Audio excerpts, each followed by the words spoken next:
आपके सपनों की उड़ान को चाहिए बस सिर्फ एक निवेश की शुरुआत। जी हाँ, नमस्कार, मैं हूँ आपके साथ कविता थपलियाल और आप देख रहे हैं मेरे साथ मनी मंत्रा, जहाँ पर निवेश से जुड़ी और आपके फाइनेंशियल प्लानिंग से जुड़ी तमाम बारीकियां हम आपको समझाते हैं। तो आज भी बेहद खास चीजें लेकर आए हैं आपके लिए शो पर, लेकिन चलिए शुरुआत करते हैं। आपको बताते हैं क्या है आज on the show. International girl child day पर मनी मंत्रा पे जानिए सुकन्या समृद्धि योजना के बारे में, कैसे और कहां करें बेटी के आर्थिक भविष्य के लिए निवेश। बैलेंस एडवांटेज फंड में इक्विटी और डेट निवेश का कितना बैलेंस, क्यों करें आप इस तरह के फंड में निवेश, बताएगा आपको आज मनी मंत्रा। और मनी मंत्रा को आप देख सकते हैं लाइव ट्विटर पर, फेसबुक पर और यूट्यूब पर। ईटी नाउ स्वदेश के हैंडल्स पर जाइए और लाइव अपने सवाल हमसे पूछिए।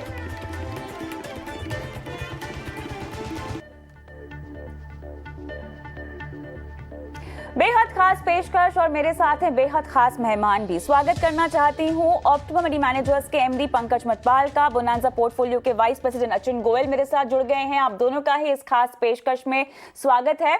और इंटरनेशनल गर्ल चाइल्ड डे आज मनी मंत्रा बना रहा है, और जब हम गर्ल चाइल्ड की बात करते हैं तो ऑब्वियसली हर किसी के जहन में होता है कि उनकी बेटी के आर्थिक भविष्य को सुरक्षित किया जाए, उसके आर्थिक सुरक्षा के लिए कदम उठाए जाएं। और ऐसे में आज हमने मुद्दा उठाया है पंकज जी, सबसे पहले सुकन्या समृद्धि योजना का। किस तरह की योजना है ये हम फैलाकर चर्चा करेंगे। सबसे पहले मुझे बताइए, वैसे तो इन्वेस्टमेंट की रणनीति आपका कोई सा भी लक्ष्य हो, आपको म्यूचुअल फंड या तमाम तरह की जितनी भी निवेश के विकल्प है उनके जरिए शुरू करनी चाहिए, लेकिन सुकन्या समृद्धि योजना को अपने पोर्टफोलियो में जोड़ना कितना अहम होगा।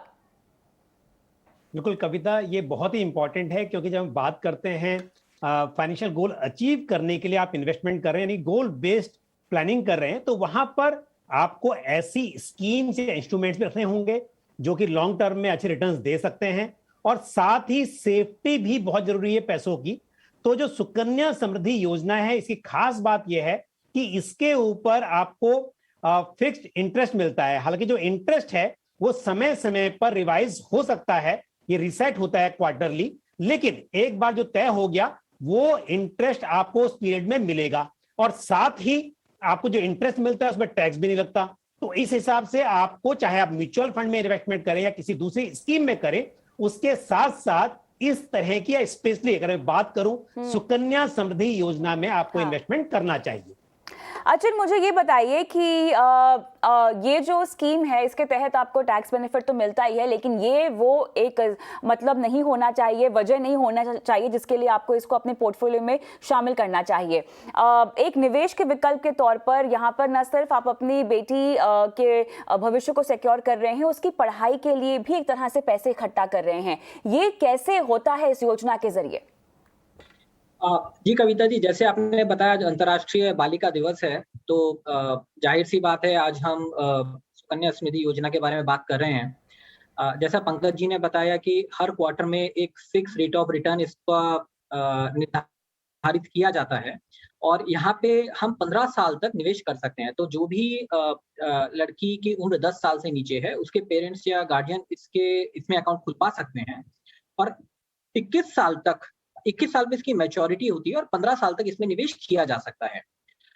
देखिए, इसमें टैक्स एग्जम्पशन के डेफिनेटली बेनिफिट हैं, बट हमें अहम मुद्दा समझना चाहिए कि ये स्कीम लाई क्यों गई थी।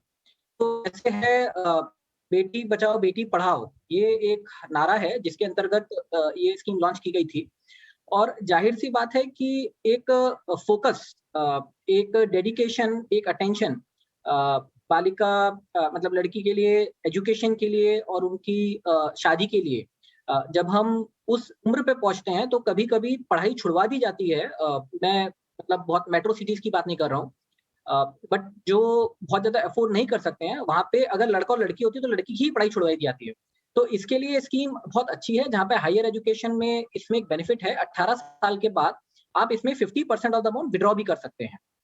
तो ये बहुत अच्छी बात है इस स्कीम की, और मुझे लगता है कि सब लोगों को इसमें निवेश करना चाहिए जिनकी भी कन्या है, और मतलब अच्छा इंटरेस्ट रेट है, आपको डेफिनिटली टैक्स बेनिफिट भी मिलता है, तो इसका ज़रूर लाभ उठाएँ।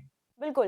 देखिए, इंटरनेशनल गर्ल चाइल्ड डे तो है ही, लेकिन मनी मंत्रा के ज़रिए हमारी हर वक़्त कोशिश ये भी होती है कि जो वित्तीय साक्षरता की हम बात करें ना, उसमें हम महिलाओं को जोड़ें, उनकी जो भागीदारी है उसको जोड़ें, उसको बढ़ाएँ। और इसीलिए बहुत ज़रूरी है कि अगर आप बचपन से ही उसकी नींव रखना शुरू कर दें। हर किसी के ज़हन में माता-पिता के लिहाज से अगर सोचा जाए तो पढ़ाई, एजुकेशन इन्फ्लेशन की अगर मैं बात करूं अर्जुन, ये एक बहुत बड़ा गोल होता है, एक बहुत बड़ा लक्ष्य होता है। काफी हद तक अगर हम गर्ल चाइल्ड एजुकेशन की बात करें, आपकी बेटियों की पढ़ाई के खर्च के लिए बात करें, तो उसका काफी हिस्सा आप सुकन्या समृद्धि योजना के जरिए जोड़ सकते हैं। बहुत अच्छी बात आपने कही, यहाँ पर आपने बारीकी से समझाया कि कितनी उम्र तक निवेश किया जा सकता है। लेकिन एक और अच्छी चीज, केवल 250 रुपए से आप शुरुआत कर सकते हैं अपने इन्वेस्टमेंट की। अचिन, इससे अच्छी बात और क्या हो सकती है? और जिस तरह की इन्वॉल्वमेंट हम चाहते हैं, छोटे गांव कस्बों के एरिया से, इन जगहों से हम चाहते हैं कि भागीदारी बढ़े इस तरह की योजना को, और जो है लोग समझें, उसमें पैसे लगाएं। 250 रुपए से बेहतर शुरुआत और क्या होगी? जी कविता, आपने बिल्कुल सही हम निवेश की इसमें रकम है 250 रुपए है और आप 1.5 लाख रुपए तक इसमें जमा कर सकते हैं हर साल। और जैसे आपने बोला गाँव और कस्बों में, मैंने पहले भी इस बात को दोहराया है कि हम लोग जब भी लड़का और लड़की होती है तो लड़की की ही पढ़ाई छुड़वाई जाती है और ये बहुत अच्छा इनिशिएटिव है। हम लोगों को इसकी लिटरेसी बढ़ानी भी चाहिए, इसकी नॉलेज भी हमें बढ़ानी चाहिए लोगों में। क्योंकि मेट्रोज़ में तो शायद फिर भी लोग मैनेज कर लेते हैं, बट ये जो प्रॉब्लम है, ये मेनली जो आपका विलेजेस हैं या टाउन्स है जहाँ पे नहीं है, वहाँ पे ज़रूर हमें इसकी एक लिटरेसी बढ़ानी चाहिए बेटा, ताकि वो इसका लाभ उठा पाएँ। काम आते हैं आप और हम जैसे लोग जो इस तरह का कार्यक्रम बनाते हैं। पंकज जी मेरे साथ एक बार फिर से जुड़ गए हैं। तो पंकज जी, बहुत ज़रूरी है लोगों को ब्याज दर जो है, जो सुकन्या समृद्धि योजना पर मिलती है, हर तिमाही जो इसकी समीक्षा की जाती है। पंकज जी, आपसे ये सवाल होगा, मौजूदा दर 7.6% है, लेकिन इसमें भी क्या बढ़ोतरी या इसमें भी कटौती हो सकती है? क्योंकि जिस तरह से समीक्षा होती है ब्याज दरों की, उसके मुताबिक इसका भी ब्याज दर डिसाइडेड होता है। बिल्कुल कविता, देखिए हमने देखा 2015 में जब स्टार्ट हुई थी स्कीम पहली बार, तो इसका 9.20 था, फिर ये बढ़ के 9.30 भी हुआ और अब ये 7.60 है। लेकिन जैसे इंटरेस्ट रेट बढ़ेंगे, इस रेट से और आगे बढ़ने की उम्मीद तो बिल्कुल की जा सकती है। तो इंटरेस्ट रेट अब देखिए बहुत ज्यादा भी एक्सपेक्ट नहीं कर सकते हैं, बट जो अभी मौजूदा रेट्स हैं उससे थोड़े से अधिक आप उम्मीद कर सकते हैं। और अच्छी बात यह है कि जब रेट बढ़ेंगे तो वो सिर्फ ना आपके नए इंस्टॉलमेंट में बढ़ेंगे, बल्कि जो टोटल आपका पैसा इकट्ठा हो गया होगा उस वक्त तक, उस पर जो आगे इंटरेस्ट मिलेगा वो बढ़ा हुआ मिलेगा। तो इस हिसाब से आपको यहाँ पर पावर ऑफ कंपाउंडिंग मिलेगी, लंबे वक्त में अच्छी वेल्थ क्रिएट करने में मदद मिलेगी। अच्छा, मुझे एक बात समझाइए, यहाँ पर मुझे ब्याज मिलेगा कैसे पंकज जी? आप मान लीजिए आज की तारीख में मैंने 7.6 पर निवेश कर दिया है, लेकिन अब हर तिमाही यहाँ पे समीक्षा होती है ब्याज दरों की, तो सालाना अगर मैं ब्याज देखूं तो मुझे किस तरह पर मिलेगा, किस बेसिस पे मिलेगा? बिल्कुल, देखिए आपके क्वार्टर के बेस पे जितना वो हो गया उस वक्त, अगले क्वार्टर से अगर रिसेट होता है तो मान लीजिए कि 1 लाख रुपए पर 7.60 के हिसाब से एक क्वार्टर का, तो यानी डिवाइडेड बाय 4 कर दिया आपने, यानी कि अगर 7,600 रुपए डिवाइड बाय 4 किए, वो एक क्वार्टर में ऐड हो गए। अगली बार जब बढ़ गया तो टोटल 1 लाख रुपया तो था ही, और उसके ऊपर जो इंटरेस्ट जुड़ा था वो, और प्लस जब अब आगे का इंटरेस्ट होगा वो नए रेट से होगा। तो इस हिसाब से जब जब रीसेट होता रहेगा तब आगे से आपके पूरे बढ़े हुए रेट से वो बढ़ जाएगा। अच्छा अर्जुन, आपके पास मैं आती हूँ। अब मुझे खाता खुलवाना है तो मैं कहाँ जाके खाता खुलवाऊं? अर्जुन, आप पोस्ट ऑफिस में या बैंक्स में कविता जी जाके इसका अकाउंट खुलवाया जा सकता है। Okay. Birth certificate, address proof, ID proof, जो बेसिक रिक्वायरमेंट है, बहुत सिंपल है अकाउंट खुलवाना। और गार्जियन को अपना प्रूफ देना पड़ता है, गार्जियन और पेरेंट को। अच्छा, ये ऑनलाइन ऑफलाइन दोनों होता है क्या? जी।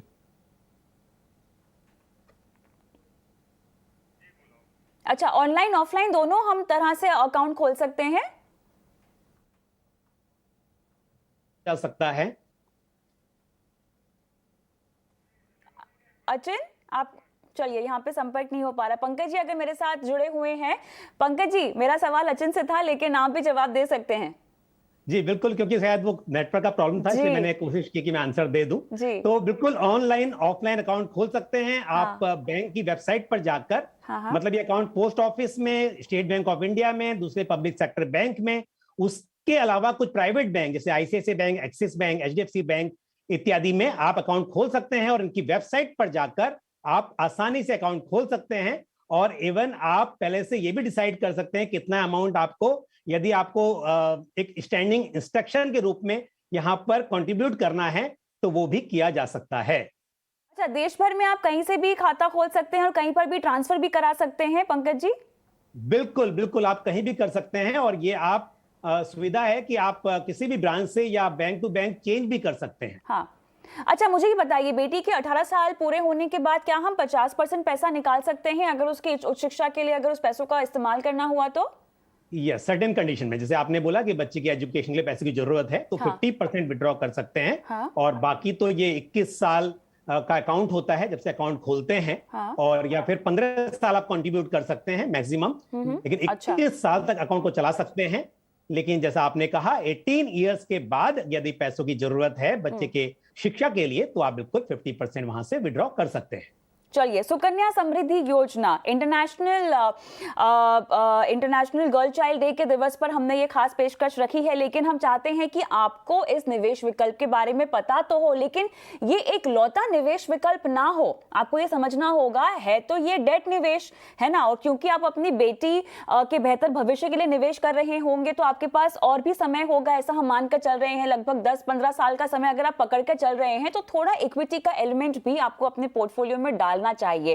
तो अगर आप अपनी बेटी के लिए, अपनी नन्ही परी के लिए, अगर उसकी पढ़ाई के लिए या उसकी शादी के लिए ही पैसे जोड़ना चाहते हैं तो हमने अपने पैनलिस्टों से, अपने एक्सपर्ट से कुछ खास फंड्स के नाम, सुझाव भी मांगे हैं ताकि आप आज और इसी वक्त अपनी बेटी के लिए निवेश की शुरुआत कर सके। तो पंकज जी मेरे साथ जुड़े हुए हैं। पंकज जी, किन फंड्स का नाम आप रेकमेंड कर रहे हैं और क्यों?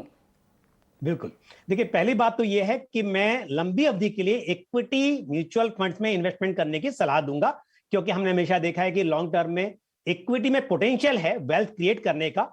सुकन्या समृद्धि योजना जैसी गारंटी सुन नहीं नहीं पा है। रहे हैं पंकज जी। पंकज जी, आपको मेरी आवाज आ रही है? मैं बोल रही थी कि लंबी अवधि का आपने रिकमेंडेशन दिया है, उसको थोड़ा डिफाइन करने का समय आ गया है, क्योंकि लंबी अवधि किसी के लिए 1 साल भी होता है, किसी के लिए 3 साल भी होता है, 5 साल भी होता है। आपकी बिल्कुल, रिकमेंडेशन सालों के लिहाज से कितनी की है? बिल्कुल बिल्कुल, आपने बिल्कुल सही मुद्दा उठाया है।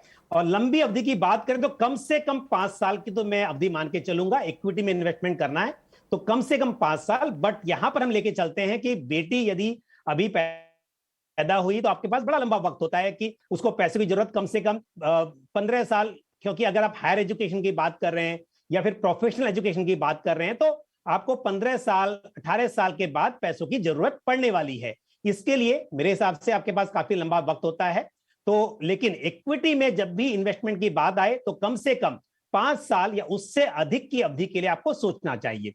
तो इस हिसाब से, क्योंकि लंबी अवधि में आप अच्छा वेल्थ क्रिएट कर सकते हैं, म्यूचुअल फंड में रिटर्न्स की गारंटी नहीं होती है, लेकिन आपको लंबी अवधि में इक्विटी फंड से अच्छे रिटर्न्स की उम्मीद आप जरूर कर सकते हैं। और जहां तक स्कीम का सवाल है, मैं क्यों स्कीम बोल रहा हूं, क्योंकि म्यूचुअल फंड में इक्विटी में भी कई तरह के फंड्स होते हैं। कुछ फंड्स लार्ज कैप स्टॉक्स में इन्वेस्ट करते हैं, तो कुछ मिड कैप में करते हैं, कुछ स्मॉल कैप में करते हैं, और कुछ फंड्स ऐसे होते हैं जो कि आपको large cap, mid cap, small cap सभी तरह के मार्केट कैप वाले स्टॉक्स में इन्वेस्टमेंट करने की छूट देते हैं, तो यानी कि चॉइस देते हैं। तो ऐसी स्कीम्स में लंबे वक्त में आप अच्छे रिटर्न्स की उम्मीद कर सकते हैं, क्योंकि कभी लार्ज कैप पोर्टफोलियो में बेहतर प्रदर्शन करते हैं तो कभी स्मॉल कैप करते हैं। तो स्कीम के नाम का जहां तक सवाल है, मैं ऐसी स्कीम बता रहा हूं जो कि काफी लंबे वक्त से हैं और अच्छा परफॉर्म कर रहे हैं या अच्छी एएमसी से हैं। तो एबीएसएल मल्टी कैप फंड एक मल्टी कैप फंड होगा। ICICI Prudential flexi cap fund आप कंसिडर कर सकते हैं। Parag Parikh flexi cap fund एक फ्लेक्सी कैप की कैटेगरी में अच्छा फंड है, और साथ ही Canara Robeco flexi cap fund. ये ऐसे फंड हैं जो large cap, mid cap, small cap सभी तरह के मार्केट कैप वाले स्टॉक्स में एलोकेशन कर सकते हैं। तो लंबी अवधि में इन फंड्स के साथ आप आगे बढ़िए। चलिए, तो यहाँ पर तमाम फंड्स के नाम स्क्रीन पे भी फ्लैश हो रहे हैं, लेकिन अचिन मेरे साथ जुड़ चुके हैं। अचिन, आप कौन से फंड्स की रिकमेंडेशन देंगे? क्योंकि देखिए, सुकन्या समृद्धि योजना तो आखिर में एक डेट विकल्प ही होता है ना निवेश का। अगर आपके पास 5 साल या उससे ज्यादा का समय है, तो आप इक्विटी में क्यों ना निवेश करके एक बड़े लक्ष्य के लिए ज्यादा कॉर्पस इकट्ठा करने की कोशिश करें। तो आपके फंड्स की रिकमेंडेशन क्या होगी अचिन? कविता जी, आपने बहुत सही बोला कि हमें इक्विटी में निवेश करना चाहिए। आज शायद हम लोग बहुत मार्केट को लेके बुलिश हैं और आज सब इक्विटी की बात कर रहे हैं। बिल्कुल। शायद ये सवाल आप मेरे से मार्च 2018 या मार्च 2020 में पूछते ही तो चीजें अलग होती थी। बिल्कुल। और यहाँ पे पंकज जी ने बताया कि एक लंबी अवधि, मैंने इसलिए 2 डेट्स लिए हैं क्योंकि यहाँ पे शायद हम एक पीक आउट किए थे मार्केट को नीचे। और जो मार्च 18 का फॉल आया था स्मॉल कैप मिड कैप में, वो मान के चलिए कि कम से कम 3 साढ़े 3 साल तक की अवधि के लिए रहा है। तो जब भी हम इक्विटी में निवेश करें, हमें कम से कम 5 साल की एक अवधि लेनी चाहिए दिमाग में। और मल्टी कैप को मैं नॉर्मली रिकमेंड करता हूँ क्योंकि जब हम बच्चों की पढ़ाई के लिए बात कर रहे हैं तो जाहिर-सी बात है, हम 1 साल के लिए तो प्लान नहीं करना चाहिए हम लोगों को। जैसे ही मतलब बच्चे होते हैं, हम लोग को 3-4 साल के अंदर हमें उनका निवेश कर देना चाहिए शुरू।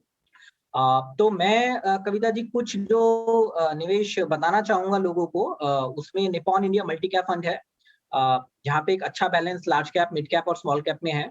ICICI prudential multi cap fund. दूसरा मैं बताना चाहूँगा लोगों को हल्का सा कम रिस्की फंड जो लार्ज और मिड कैप में मेनली निवेश करता है, उसका स्मॉल कैप में काफ़ी कम निवेश है। वहाँ पे कुछ अच्छे और शानदार फंड जो हैं, Canara Robeco emerging equities fund और मेरे asset emerging blue chip fund. तो मेरी सलाह रहेगी कि क्योंकि हमारे पास एक लंबा निवेश की अवधि है, हम लोगों की पढ़ाई के लिए मतलब यही 2 गोल होते हैं बच्चों से अगर रिलेटेड किए जाएँ।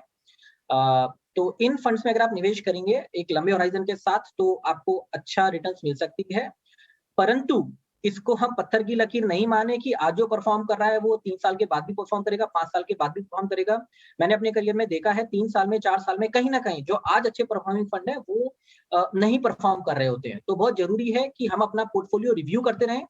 ये आज का प्रदर्शन, इनका हिस्टोरिकल प्रदर्शन अच्छा है, इनका करंट एसेट एलोकेशन अच्छा है, पर हमें इसको एक अपने पोर्टफोलियो को हर साल में एक बार रिव्यू कर लेना चाहिए और बोलते हैं ना, बैड एप्पल्स को हमें हमेशा निकालते रहना चाहिए। चलिए, तो यहाँ पर हम आपको 4 फंड्स के नाम जो हमारे पैनलिस्टों ने रेकमेंड किए हैं फ्लैश कर रहे हैं। अगर आप भी ये चर्चा सुनने के बाद अपनी बेटी की पढ़ाई लिखाई, शादी या उसके बेहतर आर्थिक भविष्य के लिए पैसे इकट्ठा करना चाहते हैं, जोड़ना चाहते हैं, तो अभी से ही इसका शुभारंभ कर लीजिए। फंड्स के नाम आपकी स्क्रीन पर है, लेकिन हाँ, 5 से 10 साल का नजरिया आपको जरूर ही रखना होगा। और हाँ, इक्विटी के साथ साथ सुकन्या समृद्धि योजना जिसपे हमने पहले बात की थी, उसको भी आप शामिल कर सकते हैं। आगे बढ़ते हैं मनी मंत्रा में। जैसा कि आप सब जानते हैं कि इन्वेस्टमेंट से जुड़ी तमाम बारीकियों पर हम बात करते हैं, तो सुकन्या समृद्धि योजना और इंटरनेशनल गर्ल्स डे के बाद आगे बढ़ते हैं और आज आपको बताएंगे बैलेंस एडवांटेज फंड क्या होते हैं और इनमें आपको क्यों निवेश करना चाहिए। तो सबसे पहले इनका जो नाम है वो डायनेमिक एसेट एलोकेशन भी रखा गया है। और पंकज जी, बहुत कंफ्यूजन है सेबी की क्लासिफिकेशन के बाद। मेरे ख्याल से निवेशकों को अभी भी आदत नहीं है इसको समझने की बेहतर तरीके से, तो आज हम इसको बहुत ही आसान भाषा में समझाएंगे। बैलेंस एडवांटेज फंड्स कौन कौन से होते हैं और बेसिकली ये जो फंड है वो आपका पैसा कहां लगाते हैं। बिल्कुल, देखिए कविता, पहली बात तो यह है कि चाहे कैटेगरी बहुत ज्यादा लोगों को नहीं पता हो कि क्या अंतर होता है, हाँ। लेकिन फॉर्चुनेटली बैलेंस एडवांटेज फंड में पैसा बहुत इन्वेस्ट किया है निवेशकों ने। और ये कैटेगरी अपने आप में बहुत एक सबसे लार्ज कैटेगरी बन गई है। तो इसमें पैसा बहुत इन्वेस्ट किया है और ये अच्छी कैटेगरी है इन्वेस्टर्स के लिए। क्योंकि आपने जिक्र किया ही है पंकज जी, तो मैं अगस्त में लॉन्च हुए एसबीआई बैलेंस एडवांटेज फंड को तो भूल ही नहीं सकती हूँ, जिसको जबरदस्त रिस्पांस मिला है। और ये जो हम देख रहे हैं, एनएफओ ने लगभग 14,551 करोड़ रुपए के आसपास जोड़ा था अपने एनएफओ में, जो मेरे ख्याल से अपने आप में एक रिकॉर्ड है। और दूसरी अच्छी बात यहाँ पर ये थी कि टियर 2 टियर 3 छोटे शहरों से ज्यादा बेहतर रिस्पॉन्स मिला है। तो मेरे ख्याल से लोगों में समझ है, लेकिन निवेश को और बढ़ाने के लिहाज से हमें और समझाइश देनी चाहिए। क्या कहेंगे आप? बिल्कुल, आपने सही बात की कि एक हिस्ट्री क्रिएट हो गई इस फंड के एनएफओ से। तो जहां तक सवाल है स्कीम का, देखिए हाइब्रिड है। जब हम हाइब्रिड की बात करते हैं तो इसका मतलब आपका जो निवेश है वो एक से ज्यादा एसेट क्लास में है। यदि हम इक्विटी फंड की बात कर रहे हैं तो मतलब आपका निवेश सिर्फ और सिर्फ शेयर बाजार में है। डेट की बात कर रहे हैं तो डेट इंस्ट्रूमेंट जैसे कि बॉन्ड्स इत्यादि में है। लेकिन जो हाइब्रिड फंड है तो उसका निवेश इक्विटी और डेट दोनों में होगा। अब इसमें खास बात यह है कि जब किसी हाइब्रिड फंड की बात करते हैं तो पहले तय होता है कि 65% या उससे अधिक इक्विटी में होगा, बाकी डेट में होगा, या कोई भी एक percentage of portfolio allocation decided होता है। लेकिन यहां पर सेबी ने कहा है कि आपको जो एसेट हैं वो डायनेमिकली एलोकेट करने हैं, डायनेमिकली मैनेज करने हैं। इसी के लिए इसको डायनेमिक एसेट एलोकेशन फंड के नाम से भी जाना जाता है इस कैटेगरी को। तो यानी कि इक्विटी और फंड में निवेश तो होगा, लेकिन इक्विटी में कितना होगा, डेट में कितना होगा, ये फंड मैनेजर टाइम के हिसाब से डिसाइड कर सकते हैं। और स्कीम जिस हिसाब से भी डिजाइन की गई है, कुछ स्कीम में 0 to 100% भी होता है, यानी कि यदि फंड मैनेजर चाहे तो किसी वक्त पर इक्विटी में 100% तक भी इन्वेस्टमेंट को बढ़ा सकते हैं और डेट को 0 कर सकते हैं। और यदि समय ऐसा है जिस वक्त ऐसा लगता है कि यह समय इक्विटी के लिए अच्छा नहीं है, उस वक्त पर हो सकता है कि इक्विटी में एलोकेशन 0 हो जाए और पूरा का पूरा एलोकेशन डेट में हो जाए, ऐसा भी हो सकता है। हालांकि ज्यादातर स्कीम जो है वहां पर 30% to 80% एलोकेशन इक्विटी में होता है किसी भी वक्त पर, और बाकी जो होता है वो डेट में होता है। तो इस हिसाब से यानी कि ये तय नहीं है कि मार्केट अच्छा नहीं कर रहा है और फिर भी आपको इक्विटी में रहना पड़ेगा, ऐसा कुछ भी नहीं है। यहां पर फंड मैनेजर्स अपने हिसाब से, अपने विजडम के अनुसार या मार्केट सिचुएशन के अनुसार इस एलोकेशन को चेंज कर सकते हैं। तो इसका फायदा निवेशकों को दो तरह से मिलता है, यानी कि अपसाइड को एनकैश करने में और डाउन साइड जो है उसको प्रोटेक्ट करने में। रिस्क आपका कंट्रोल में रहे, इसके लिए जब जब ऐसा लगेगा कि शेयर मार्केट आप थोड़ा सा महंगा हो गया है, यहां पर इक्विटी की वैल्यूएशन एक्सपेंसिव हो गई है, उस वक्त इक्विटी से थोड़ा एक्सपोजर कम कर दिया जाएगा, डेट में बढ़ा दिया जाएगा। तो इस हिसाब से ये रिस्क और रिटर्न दोनों के हिसाब से एक अच्छी कैटेगरी मानी जा सकती है। बिल्कुल, क्योंकि अपने आप में ये जोखिम को थोड़ा सा एडजस्ट कर लेता है अचिन। तो ऐसे में मेरे पास अगर एक ही बैलेंस एडवांटेज फंड हो तो क्या ठीक है? देखिए, सबसे पहले तो आप अगेन समझिए कि बैलेंस एडवांटेज फंड इसने जो निवेशकों की दुविधा है उसको काफी हद तक उसका उद्धार किया है। क्योंकि हम लोग एज अ निवेशक जब सोचते हैं कि मैं डेट में डालूं कि इक्विटी में डालूं, अभी मार्केट ऊपर है, तो वो जो प्रॉब्लम है वो हमने अपने पर से निकाल के एज ए इन्वेस्टर हमने फंड मैनेजर के ऊपर डाल दी है। बिल्कुल। अभी फंड मैनेजर क्योंकि उस फील्ड का प्रोफेशनल है, हम लोग को समझना चाहिए कि उसके पास एक बेटर रिसर्च फैसिलिटी है, बेटर एक्यूमेन है, जिससे वो एक सही डिसीजन लेगा। हालांकि मैं नहीं बोलता हूँ कि कोई भी परफेक्टली टाइम कर सकता है, बट हाँ कुछ टूल्स, कुछ इकोनॉमिक इंडिकेटर्स के जरिए वो एक बेहतर डिसीजन ले सकते हैं कंपेयर टू एक आम निवेशक। अब आते हैं कि क्या हमें एक बैलेंस एडवांटेज में करना चाहिए, दो बैलेंस एडवांटेज में करना चाहिए। देखिए क्या होता है कि बैलेंस एडवांटेज फंड के जो कंपोनेंट्स होते हैं, डेट कंपोनेंट है और इक्विटी कंपोनेंट है। और विद इन इक्विटी अगर मैं बात करता हूं तो उसमें large cap, mid cap, small cap का मिश्रण होता है। डेट में हम जाते हैं तो डेट में भी हम देखेंगे कि कभी ultra short term, long term debt, कुछ इस तरह के इंस्ट्रूमेंट्स भी होते हैं। तो जब हम बहुत बारीकी में सोचते हैं कि क्या हमें दो बैलेंस एडवांटेज फंड में करना चाहिए, तो एक्चुअली हम जाके पोर्टफोलियो कंपोजिशन चेक करते हैं कि इस समय उस बैलेंस एडवांटेज फंड का equity component mainly large cap में है या मिड कैप, स्मॉल कैप में ज्यादा है, या अगर डेट में जो उसका पोर्शन इन्वेस्टेड है, एक तो कितना पोर्शन इन्वेस्टेड है डेट में और कौन सी कैटेगरी ऑफ डेट में इन्वेस्टेड है। तो बहुत सारे फैक्टर्स के ऊपर हम बैलेंस एडवांटेज फंड का एक रिस्क प्रोफाइल एक हद तक उसको समझ सकते हैं कि क्या ये रिस्की है या कम रिस्की है, और निवेशक की रिस्क प्रोफाइल के हिसाब से ही हमें उस बैलेंस एडवांटेज फंड को रिकमेंड करना चाहिए। तो वो बहुत बारीकी लेवल पे हो गया कविता जी, बट मुझे लगता है 2 से 3 बैलेंस एडवांटेज फंड में शायद आपका एक मेजॉरिटी जो यूनिवर्स है वो कवर हो जाना चाहिए। सिमिलरली मैं लार्ज कैप फंड और बैलेंस एडवांटेज फंड को बोलता हूँ कि बहुत ज्यादा प्ले अराउंड करने का उसमें स्कोप नहीं है, और फंड मैनेजर्स जो भी हैं वो उसमें सेफ प्ले करते हैं। तो मोस्टली लार्ज कैप की तरफ ज्यादा रुझान रहता है और शॉर्ट कैप डेट फंड में भी short term, ultra short term में ज्यादा रुझान रहता है उसमें निवेश का। ऑलराइट, मैं आगे और सवाल लूं उससे पहले बता दूं कि जितने भी दर्शक हमें ट्विटर, फेसबुक, यूट्यूब पर लाइव देख रहे हैं अपने सवाल भी डाल सकते हैं, क्योंकि मनी मंत्रा एक ऐसा शो है जहां हाथों हाथ आपके निवेश से जुड़े आपके सवालों के जवाब आपको मिल पाएंगे। लेकिन चर्चा को मैं वापस से ले जाना चाहती हूँ बैलेंस एडवांटेज फंड की ओर, और टैक्स ट्रीटमेंट कैसा होता है पंकज जी इन फंड्स को लेकर? यहां पर भी एक खास फंड है इस हिसाब से, क्योंकि अक्सर किसी फंड में 65 मतलब जो इनकम टैक्स की गाइडलाइन है उस हिसाब से यदि एक फंड में 65% से अधिक का एलोकेशन होगा इक्विटी में, तभी वहां पर इक्विटी का टैक्सेशन मिलेगा। अब यहां मैंने जैसे कहा कि इक्विटी एलोकेशन 0 भी हो सकता है किसी वक्त पर एक फंड में, तो फिर इक्विटी टैक्सेशन कैसे मिलेगा? तो इसके लिए यहां पर क्या होता है, आर्बिट्राज से पोर्टफोलियो को हेज किया जाता है, यानी कि आपका नेट एलोकेशन इक्विटी में भले ही 65% से कम हो, लेकिन पोर्टफोलियो में आर्बिट्राज करके, आर्बिट्राज का मतलब यह होता है, मैं आप यहां थोड़ा सा और बता दूं कि आप एक मार्केट में बाय करते हैं, दूसरे मार्केट में सेल करते हैं, यानी कि आप कैश मार्केट या जिसे हम स्पॉट मार्केट कहते हैं, जहां पर आप शेयर बाय करते हैं, सेल करते हैं, वहां पर आपने बाय किया और साथ में डेरिवेटिव में आपने कुछ सेल किया, इस तरह से आपने हेजिंग की। तो जो ग्रॉस एलोकेशन होता है वो आपका 65% से अधिक हो जाएगा, जिस वक्त पर नेट इक्विटी एलोकेशन 65% से कम है। यानी कि जो इक्विटी मार्केट का उतार चढ़ाव होता है वो तो नहीं होगा, लेकिन टैक्सेशन के हिसाब से आपका इक्विटी एलोकेशन 65% से अधिक माना जाएगा, जिससे यहां पर आपको 1 साल से कम की अवधि में short term capital gain tax और 1 साल से अधिक की अवधि में long term capital gain tax लगेगा। और short term capital gain tax जो होता है वो 15% होता है इक्विटी पर, और जो लॉन्ग टर्म होता है वो 1 लाख तक के कैपिटल गेन पर कोई टैक्स नहीं देना होता है। 1 लाख के ऊपर जब long term capital gain exceed हो जाता है, उस अमाउंट के ऊपर 10% के हिसाब से आपको टैक्स चुकाना होता है। तो इस हिसाब से आपकी टैक्स रेस्पॉन्सिबिलिटी जो है वो कम हो जाती है। तो इस हिसाब से भी ये कैटेगरी जो है वो अच्छी है। कविता जी, एक बात और ऐड करना चाहूंगा यहां पर, हमने जो बात की थी थोड़ी सी कि एक से ज्यादा फंड, तो बता दूं यहां पर इस मॉडल में अलग अलग एएमसी के थोड़े से अलग मॉडल्स हैं। हाँ बिल्कुल, क्योंकि जैसे अगर हम बात करें ICICI prudential balance advantage fund की, तो ये price to book ratio model को अप्रोच को फॉलो करता है। यानी कि अगर वैल्यूएशन अट्रैक्टिव है तो ज्यादा इन्वेस्टमेंट होगा, अगर वैल्यूएशन एक्सपेंसिव है तो इक्विटी में इन्वेस्टमेंट कम होगा।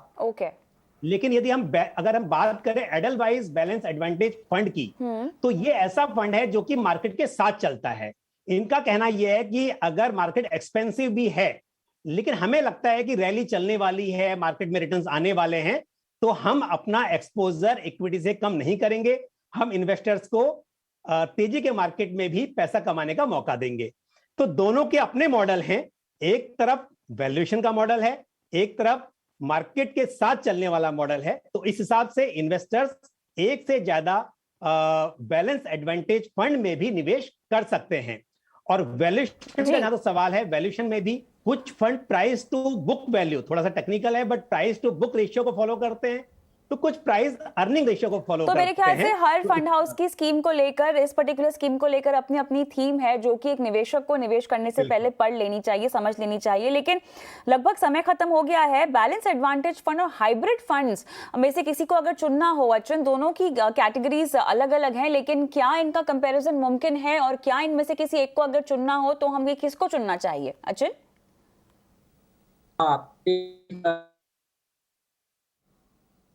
यहाँ तकनीकी दिक्कत आ रही है। निर्धारित होता है। जी। हाँ, और बैलेंस एडवांटेज फंड जैसे नाम है वो डायनामिक होता है। हाँ। तो उसमें फंड मैनेजर के पास एक बड़ा लीवे है, जैसे पंकज जी ने बताया 30 से 80% के बीच में वो इक्विटी या डेट में नॉर्मली प्ले करते हैं। पर जब हम हाइब्रिड फंड में बोलते हैं तो एक आपका बैलेंस्ड फंड होता है, जहाँ पे 40 to 60% के बीच में या तो कोई फंड इक्विटी में निवेश कर सकता है, डेट में कर सकता है, या एग्रेसिव हाइब्रिड है जहाँ पे 60 to 85% तक में वो डेट इक्विटी में कर सकते हैं।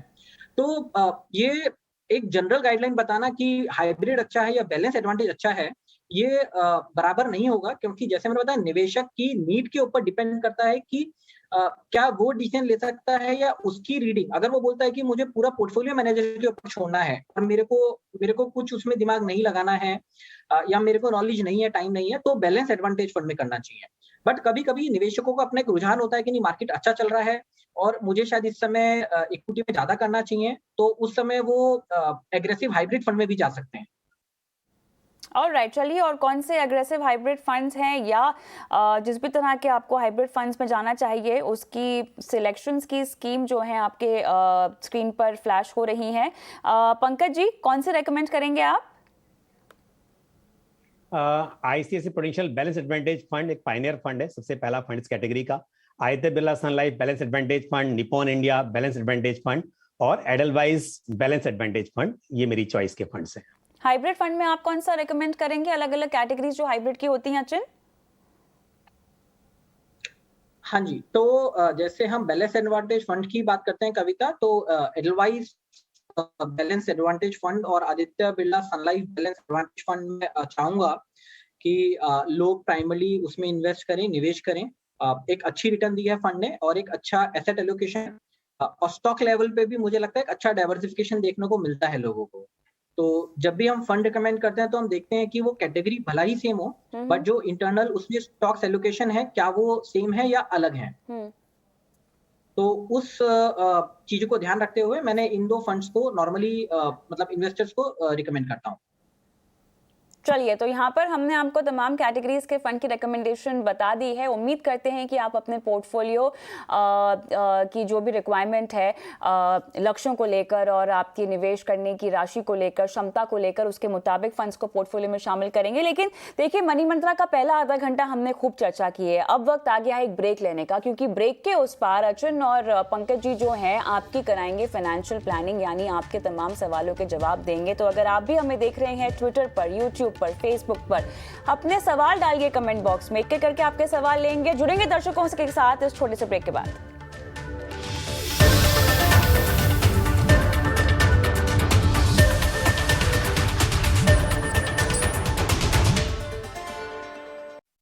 ईटी नाउ का अपने दर्शकों से वादा रहा है राइज विद इंडिया, और हम इस वादे को कई सालों से निभा रहे हैं और हर हिंदुस्तानी को भारत की तरक्की में हिस्सेदार